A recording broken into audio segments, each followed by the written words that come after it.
Well, hello again, it's Trudy here from HotPatterns, showing you our gorgeous new pattern, which is the Riviera Acqualina Shirt.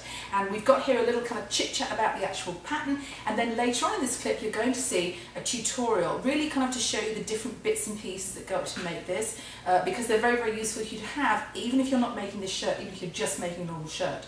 So, let me tell you quickly about the style. It's based loosely on a style by Derek Lamb, his 10 Crosby collection, which is his diffusion collection. And it's a really cool piece because it's got this lovely kind of drapey front. But I've seen lots of these around from like Comme des Garçons, Maison Martin Mariella, various, Helmut Lang, all those kind of cool designers. It's a really, really cool piece, and the nice thing about this is, of course, is that it's very, very wearable. You can wear it out like this, or you can tuck the front in. You've got the side slits here, so you can do the half in, half out thing. It's all really good. Now, I need to discuss with you a number of things about this, and the first thing is the fabric choices. Your fabric choices are like so beyond crucial on this, I can't tell you. It's designed for, and it says it quite clearly on the envelope, drapey, floppy fabrics. Got to be drapey, like this. This is like a silk georgette, and it's got to be floppy like this, or like this. This is kind of a hybrid knitty woven, I don't know quite what it is. But the key is, if you don't use a floppy fabric, it's going to look just awful. Floppy fabric is going to look beautiful. The other thing about the fabric is this, it needs to be the same on the right and wrong side. There's lots of fabrics you can choose that, a lot of knits are like that, things like this as printed silk georgette, it's the same front and back, it's all good. But your wrong side is going to show kind of here, so it needs to be the same. So your fabric choice is critical on this, and you're probably wondering why I'm wearing two different prints. I originally actually was going to model this for you, but then I realised that when I was making it, I put this sleeve on inside out. So I just wanted to show you this to prove that yes, I too have dreadful sewing days when it all goes horribly wrong. That was one of them. But you can see with different prints it looks gorgeous and it will look equally beautiful in a solid. Now, you won't see this in the tutorial because it's a little bit tricky to show you. I'm quickly going to talk you through methods on how you alter this shirt, because it's a very strange pattern piece on the front, and if you're going to do your normal small bust alteration, full bust alteration, lengthen it, shorten it, you're going to need to do different things, so let me show you. I know you're going to laugh at this. Jeremy's looking at me going, really? This is a really tiny scale drawing of it, and I'm going to put a proper diagram of this up on the website on the product page so you can really see it, but this is basically what you do. Here is your centre front, and there is your centre front. Side seam, armhole, yoke. And the same on this way, side seam, armhole, yoke. I know, it's a strange pattern piece. Now, if you wanted to lengthen or shorten this, and I'll tell you in a minute why you may want to do that, you will get your side seam slit, this one here, where the notch is. You'll draw from the side seam slit diagonally across to the other side seam slit. You chop it through and then you move it. Longer if you want longer, shorter if you want shorter. Really simple. Now the same principle applies if you want to adjust it for different bust sizes. If you have a more generous bust and you need more area through here, or you just feel more comfortable with more area through the front, you're going to obviously increase the length, and if you want to have a smaller or a less amount to the front, you're going to reduce the length. And here's what you do. On the centre fronts, on here, on the pattern, there are two notches. You just draw a line across, and then you either pull them in tighter for a smaller bust, or make it bigger for a more generous bust. It's dead easy. You'll see it when I show you the diagram, because I know this is like a pink bit of card, and you're like, okay, fine. But it is a very easy thing to do. Now, the reason I'm telling you this is because this is one of those garments that really depends on your physique, how it lays on you. If you are more, shall we say, curvaceous, it's going to lift up a little bit. It has no choice. If you're quite flat, I mean, if you're quite like, you've got a flat tummy, you've got a smaller bust, you've got narrow shoulders, it's going to lay a lot flatter, which is one of the many reasons why you absolutely must make muslin for this. You need to check it fits you nicely, that you like how it looks. If you want to lengthen it, shorten it, make it bigger, smaller, whatever. So you really need to do a muslin for this, but it's dead easy to alter. Honestly, look at the diagram on the website, you will be amazed. So this is the Acqualina. This is how it looks, rather gorgeous, I think we can all agree. We have a beautiful tutorial coming for you. Oh, let me just show you the back, hang on. The back is really, really simple. You see it's just got a horizontal yoke seam, and that's it. It's a little bit longer at the back than it is at the front, that's meant to be. Excuse me. And that's it really, it's gorgeous. Long sleeves, proper shirt sleeve with placket and all that. And we do have a concealed button here, so you're not going to be cleavagey if you don't want to be, so that's always very useful. So yeah, that's it. Go and have a look at the tutorial and you're going to love it. Well, hello again. It's Trudy here from HotPatterns, and we're doing today for you a long-awaited, well, all right, 2 weeks awaited tutorial for our newest pattern, which is the Riviera Acqualina Acqualina shirt. Really gorgeous piece, really lovely, and we're doing this tutorial partly because we like to do tutorials and show you how it goes together, but also because we had a really good email from one of our customers last week. She said, you know, I really love this shirt, but I really don't feel confident in making it until I see how the uppy downy front part goes.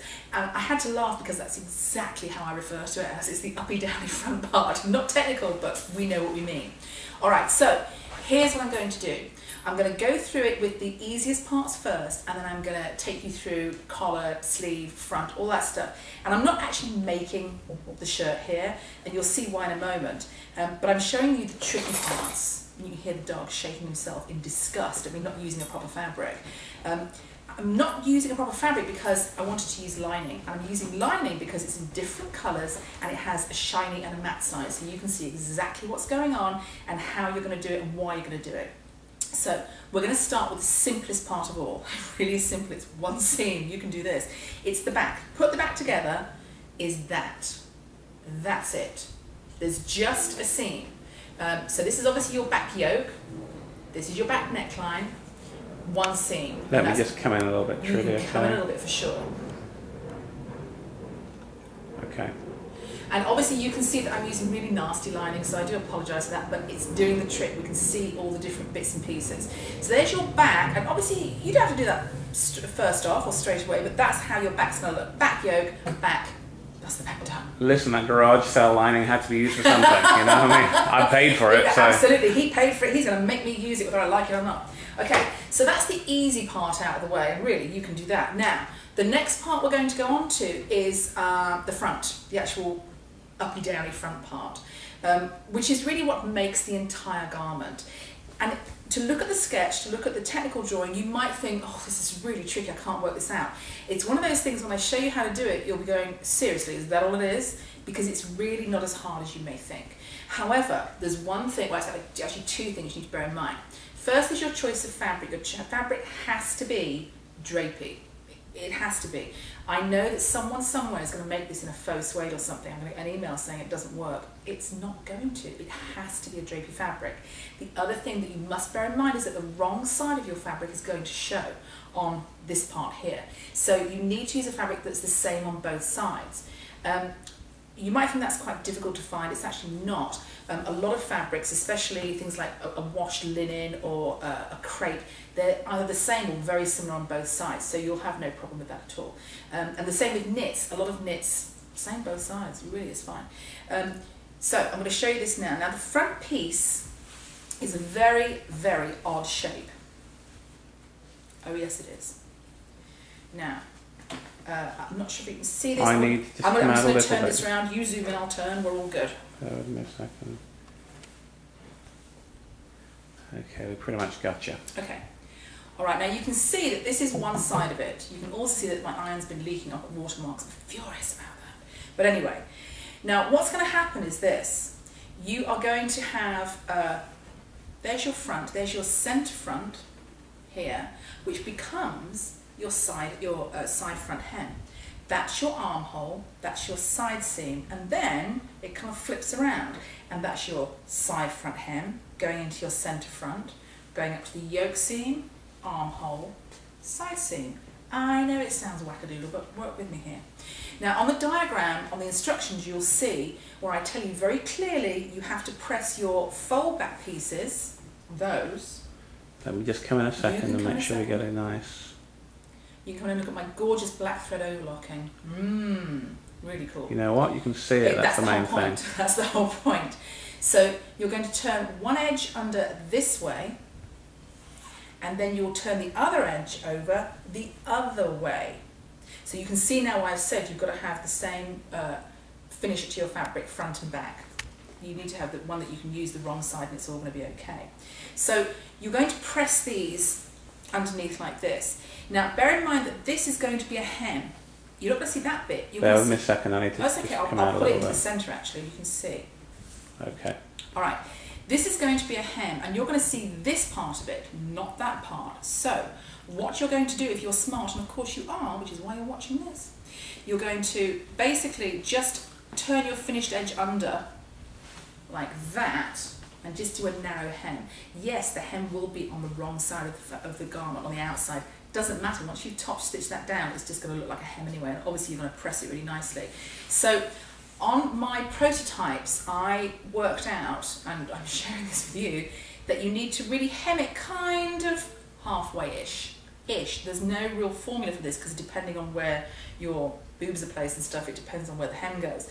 But don't worry about it. Leave this edge here to fly free, because it's going to be sealed down really by your button and buttonhole later on, so don't worry about that. So the key for this one is hemming it the right way. Follow the diagram in the instructions. One side goes under, the other side goes over. It's very, very simple to do. And what will happen is, I'm just going to show you, I'm going to swirl this around, and Jeremy's going to be like, oh, I can't focus. But you can. All right, what this is going to do is this. Okay. Now, here we have our front yoke seams. Here we have our armholes, and here we have our side seams. Could you hold that up for us, please? You know what, I can, but it's going to look, it's not going to be very easy to understand. It isn't? However, no, it doesn't work. No, it isn't, right. Okay. Okay.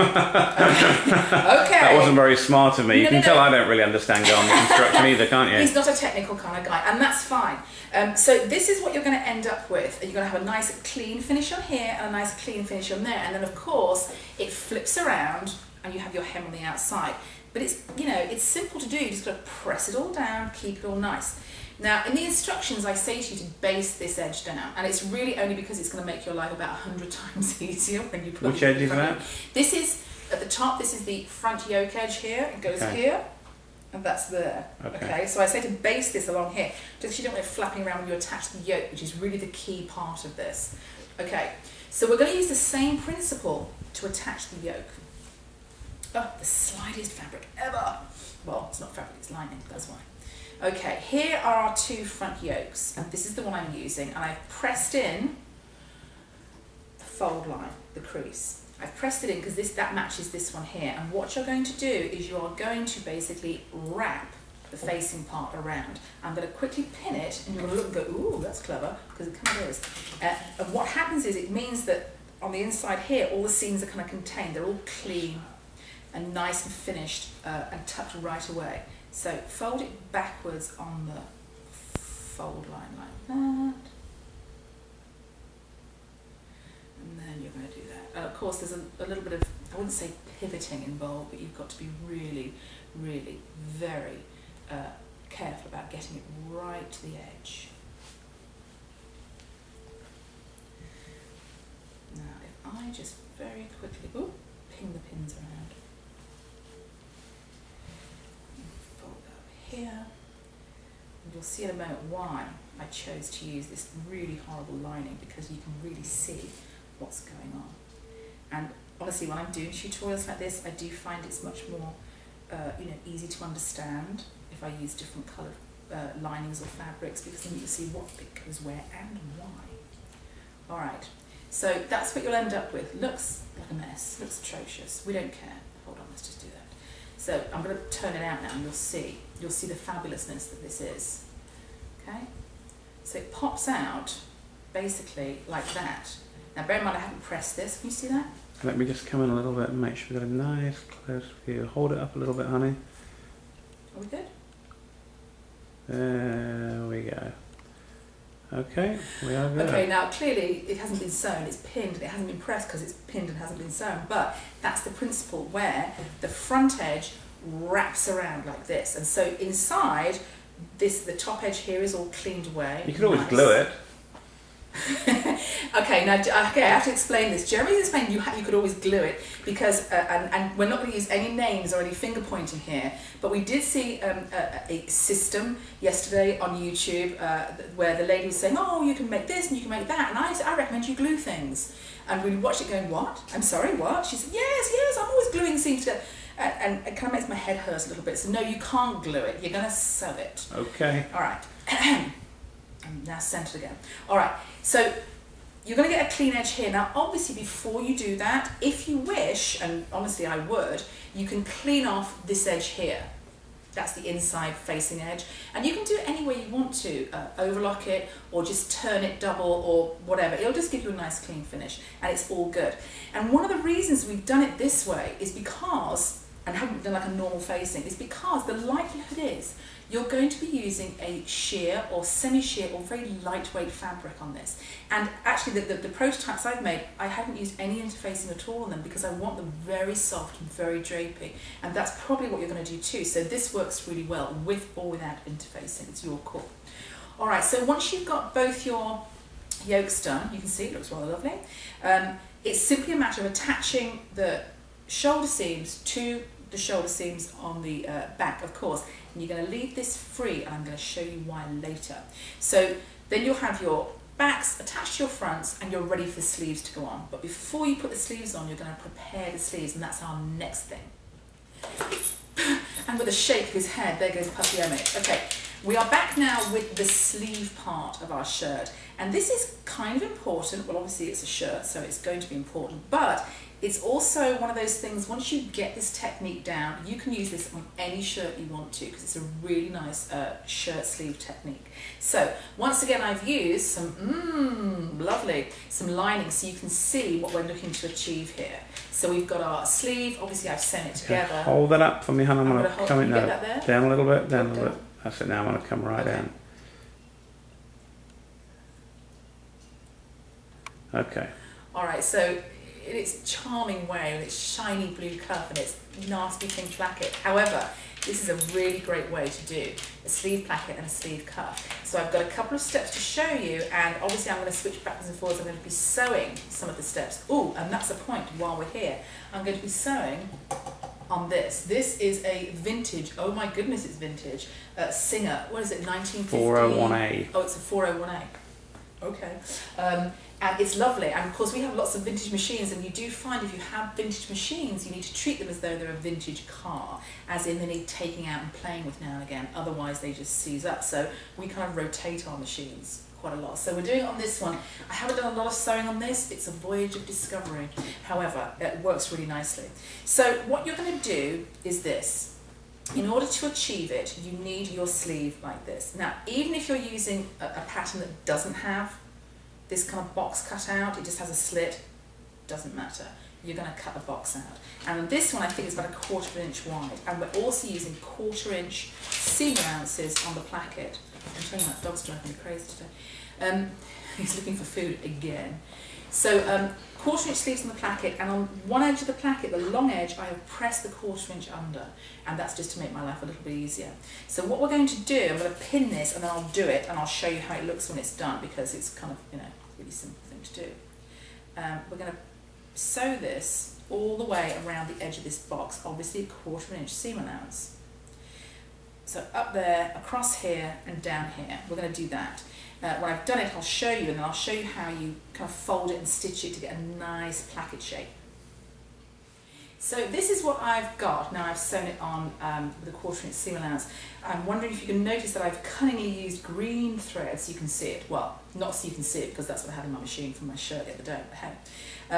And this is what you'll end up with, and what you're going to do is you're going to basically pull it taut. Let me turn this around. Okay, I'm going to just come in. You can go ahead, and actually I'm going to snip the corners, because it's just going to make life easier for everybody, and you'll see the snips when we get closer. Okay. Right, hold it up please. So that... your head is going to disappear. Story of my life.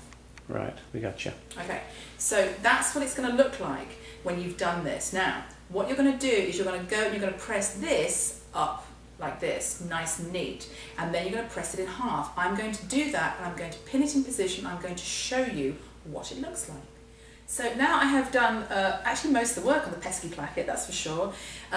That's what it looks like on one side, and that's what it looks like on the inside. You can see it, and then we just pin it up. So I'll put the last couple of pins in here, and you can see exactly what it's going to look like. So now my placket is 95% done. You can see we've got a nice placket on there, and I'm going to let Jeremy just zoom in a moment so you can really see it nice and close. I'm zooming. Zoom away. Lift it higher, please. Okay. There we go. Lift it down a little bit, down a little bit. There we go. Okay. So, okay, now you can see how the placket is, and I'm getting to zoom in even tighter onto the table and I show you how to fold it, because you're going to top stitch along the top to get a triangle shape, and your placket is done. So, Germ, can you shoot in a little bit? You're going to have to bear with me a second. You can take your time. Right, how far do you want me in? I need to see this part. To the actress to the bishop. You can't say it that way, you just did. What are we going to do? Right, I gotcha. Okay, so now bear in mind I'm doing this upside down, so it's always a little bit of a voyage of discovery. But you basically want to do this. You want to fold it like that, and then fold it back on itself like that, and you've got yourself a little triangle. Obviously I would do it neater than this normally, because right now I'm just doing it like that. So if I hold, wait, more pins, bring us more pins. You end up with that. Hang on, right, I gotcha. Okay, so you end up with that. And what I'm going to do, see that little triangle at the top? Of course you see that triangle at the top. I would just, normally I just top stitch across here and round there, and my placket is done. Now, assuming your placket is done, the next step you have to do is to pleat your sleeve, or gather it, whatever the pattern calls for, so it goes onto the cuff. And of course the Acqualina has pleats here, has 2 pleats here. You can make those into gathers if you want. Your key is that your finished shirt sleeve has to fit into the finished edge of the cuff. So before I do any of this, I'm going to show you how we would normally do a cuff, and certainly how I've recommended you do a cuff on the Acqualina shirt. So now we're on to the cuff. Which is one of those things that when I started sewing always kind of eluded me, but once I started working in a sample room, I got it. So I'm going to show you how, certainly how sample machinists that I've worked with in the past have done a shirt or blouse cuffs. It's a really easy method, and once you see it you'll be like, oh, why didn't I know that? Okay, here's what you do. You start with one edge of your cuff turned under for the seam allowance. This is 3/8 of an inch, and it's pressed. And then you will fold it like this. There's your right side. 1 second, I want to get in nice and zooming? close on this. Okay. You're going to go on the table, or you're going to hold it up? I'm going to go on the table actually, because that's Okay. just easy to show. Let's do this. Bring it forward slightly, please. There. Thank you. Okay. Right. So we can all see this. Yeah. We can. Are you channeling Quentin Tarantino today? I just concentrate. And that lady wrote him recently, "Who's the gruff cameraman?" I'm really not gruff. I just I get really focused and trying to do it right. He's kind of zenning out on the whole camera thing. All right, so we've pressed our top edge seam allowance down to the inside, to the wrong side. There's your right side. Now you're going to fold it in half. Right side to right side as normal, and you're going to flip it over like this. Now I'm going to pin it at the edges, and I'm going to show you. Jeremy's going to zoom in, and he's not going to be grumpy or anything. He's going to be a happy, smiley Jeremy doing it. I'm fine. I know you are. Need I to know concentrate. you are. I know you are, darling. So we're turning into Fanny and Johnny Craddock. For anybody who doesn't know who Johnny and Fanny Craddock were, they were a couple of TV cooks in the 1950s, a married couple who used to squabble and argue on the screen. This is back in the days. Well, it's actually the 50s, 60s and 70s they lasted for. When we were kids in England, you know, we had 3 channels and black and white TVs. Happy days. Happy days, that long ago. And Fanny and Johnny, I'm sure you can find them on YouTube, but we're turning into them. You don't want to. You don't want to find them on YouTube. I love them. Yeah, yes, but you're strange. Okay. Whoa, okay, hold it down. That's it. Thank you. Yep. Okay. So this is what you're going to end up with. Now, if I plop it on the, can I put it on the desk, the table? Will be okay? You can, yeah. Hang on. Right, bring it back towards you, please. Thank you. Okay. All right. So you can see that we've basically got this arrangement. If you were to pinch your, you've got to hold it up. If you want to pinch your piece together and just flip both edges over, you'll get the same effect. And that's how you're going to close off your cuffs. You're going to sew it along here and along there, clip the corners and turn it out. And then you will see why, because I'm going to show you how to slot the sleeve into the cuff with minimal faffing around. So now I've prepared the cuff, and I'm about to put it onto the sleeve, and I'm going to show you a bit of a close-up. I'm just going to lift this up for you so you can see it. Now, I'm not sure if you can see this, but let me tell you, the wrong side of the cuff, or what's going to be inside the cuff, is slightly higher than the outside of the cuff. That's as it should be. Hold up a second, I'm going to come right in. You see the lovely watermarks I on the do. lining from the, from the leaking iron. We're not going to speak of that again. That's all I can say. Okay, so this part here is going to go on the inside next to your skin, and this is going to go on the outside. And now Jeremy's going to drop the camera down to see on the table because I'm going to pin it on for you. I'm going to show you why this is such a cool method. Okay, so we've got our placket and we've done our pleats, of course. Now, something to bear in mind is that you're going to get this entire strip here into a cuff. So what you do is you prepare your cuffs first, and then you check before you do your pleats on here that it's going to be the right length, that you need to be exactly the same. If not, you can adjust your pleats, take a little bit more out, take a little bit less out. It depends on, you know, some fabrics behave in a different way. Some stretch, some don't, some sort of zhuzh in. It doesn't really matter, just make sure they fit. So here's what you're going to do. This is the higher edge, this is the lower edge. The lower edge goes on the outside. You're going to basically slot it in like this. And you're making sure that all your seam allowances are kind of lining up on the inside, because it's all 3/8 of an inch. Start at one end, go straight down to the other end. I know this is all a little bit fiddly, but honestly, once you get it down, you're good. And if this wasn't lining, it wouldn't be quite so fiddly. Okay. Now you start with both your ends done. Bring it down, please. Oh, is that Thank okay? you. Okay. Start with both your ends pinned like that, and then you're going to just pull it taut and pin all along here. I'm going to do this now. You're going to see exactly what I mean. Obviously, I'm keeping my seams, my underarm seams nice and flat because I press those open. And the whole point of this is that when you sew the cuff on, you're sewing the inside and the outside layer on together at once. It's all caught in together, no hand stitching required. If you've seen any of our YouTubes before, you will remember that I am not a huge fan of hand stitching for construction. Hand stitching, as far as I'm concerned, is really for decoration. I mean, there's always exceptions to that, but I try and stick to that because if you want to launder your things, or you're like me and you're very hard on your clothes, you want as little hand stitching as possible. Alright, so that is what we end up with. It's all pinned on. And if you look on the inside, it's all pinned on as well. So I'm going to now work a line of top stitching about 1/8 of an inch in along here, which is going to catch the outside and the inside, and you will have a completed cuff. So there we have our cuff. You can probably see the edge stitching there. If I flip it to the inside, this is the wrong side, you can see it's all stitched down in there. Now clearly you're not going to do yours in lining, and you're certainly, I would imagine, not going to use completely the wrong thread colour. I have, but you can see it. So what you end up with is, I'm just going to pop a little pin in here so we've got an idea of what we've got. What you end up with is basically this. A really nice shirt cuff on your sleeve with your sleeve placket, and it goes with that one, so you get a pair. And which is always ideal when making a shirt. Honestly, I find that's kind of a good thing to do, but that's just me. You may feel differently.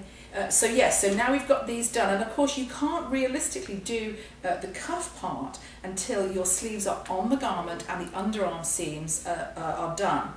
Which is these ones, because you just can't do it. You can do the placket first, so go ahead and do the placket as soon as you can. Get that out of the way, because it's not terribly hard, but all the little fiddly bits you can get out of the way, the more the better. And then of course you'll do your cuffs much towards the end. So now we've got the placket, we've got the cuffs, we've got the sleeve. Now we're going to show you the last bit you really need to know, which is the collar. Okay, so this is the final thing I'm going to show you, the final method I'm going to show you that you could use on your Acqualina shirt. You can, of course, always use it on other shirts as well. I'm going to quickly show you and talk you through the method that I've discussed in the instructions, but I'm also going to give you an alternative, because it may well be that your fabric will behave better in a different way, or you might just want to use an alternative. All good. It's really up to you. So we've got here our fronts. You can see now attached to the back along the shoulder seam. Obviously at this point you've already got, I'd imagine, your sleeves on here, but you know, it's up to you. It's really one of those things I would suggest, but you don't have to do it. Now, the method that we show in the instructions is this, where you make up your collar. I'm just going to use a single layer. You make up, oh, not with the press button. You make up your collar, and then you basically repeat what you did here. You're wrapping the facing around. So what we've said for you to do is this. There's your facing. your collar in like that and wrap it around like that. Okay, so that's what happens at the front, and you just continue all the way around the back and then wrap it around the other direction, and you will get a very nice neat finish. All you then need to do is to finish your neck edge there with overlocking or binding or whatever. Now you're going to probably use that more for a knit. I mean, it'll work on a woven for sure, because I've done it on a woven and it looks fine. It actually looks really nice, and it kind of cleans the seam off nicely. However, while I was fiddling around with these, I kind of thought, you know, maybe people will want to do a slightly different shirt collar, so let's do that, shall we? So what we've done for the other method you can do, which is not in the instructions, but again, it's something very good for you to learn, is basically the same method as we did for the cuff, which is where you start off with the bottom edge turned under, the 3/8 of an inch, and then you're going to sew them together, and I'm going to pin them together at the corners, and I'm going to show you exactly how I intend to sew them. Okay. Alright, first of all you will sew along this top edge. That's the normal way to do a collar, all the way along. And then when you get to the bottom edge like this, you're going to do exactly what you did with the cuff. See that there? You're going to wrap that over, and then you're going to sew along here. So that's the same method as the cuff. If you've done the cuff and it's okay, you can do this collar. So what I've ended up with, see, I've got one prepared. We don't just sling this together, you know. Well, all right, okay, we do kind of sling it together, but you know, the intentions are good. Right, so I've got one here, and you can see I've got the back. I've actually exaggerated how much difference you've got here, so you can really see it. So you've got one edge is higher than the other. Now, if you look on there, you'll see that I've rolled the seam. So this bit here that's higher is going to go on the outside of the garment, on the right side. Let me pin it on, and I will show you exactly what I mean. Once again, you're going to slot it into your seam. Where's my centre back? There's my centre back. You're going to slot it in like this, and just kind of make sure that you're taking the correct seam allowance, because you really don't want to be taking too much. Now, when I say we didn't sling this together, we kind of do. So please understand that this is just lining. It's horrible lining, and it's not kind of behaving as it should do, but it's giving you the idea, and that's really, at this point, that's really what I'm after, just to give you the basic idea of how this is constructed. And I think it's one of those things, once you see it, it's like, oh, well, it's not that hard, I can do that. You absolutely can. I mean, you just need to, as always, just kind of slow it down. What I would say on this one is that some of these techniques are super useful for you generally. You know, if you want to make shirts or blouses, they're really useful for you to use. So even if you know, you're not too sure, oh, I'm not sure about this at all, I'd try it. Try the Acqualina. It's a beautiful shirt. It looks really, really, really nice on. And it'll probably look fabulous on you as well. And you'll have learned some really cool techniques. So I've pinned half of it on. Can you see that? I've pinned that half on there. And then I've pinned, it goes right through to the bottom, to the back there. And you can see the front facing is all tucked in as well. So you'll get a very clean and neat edge like that. So if you're going to do it this way, bear in mind that your longest area, the bigger one, goes on the right side here, because when you're wearing it, it's going to flip over like that and give you that. So I'm going to sew this on this method now, and then just quickly show you what it looks like. And then I think we'll kind of just quickly do a recap for you. So this is what happens when you do it the kind of cuff method.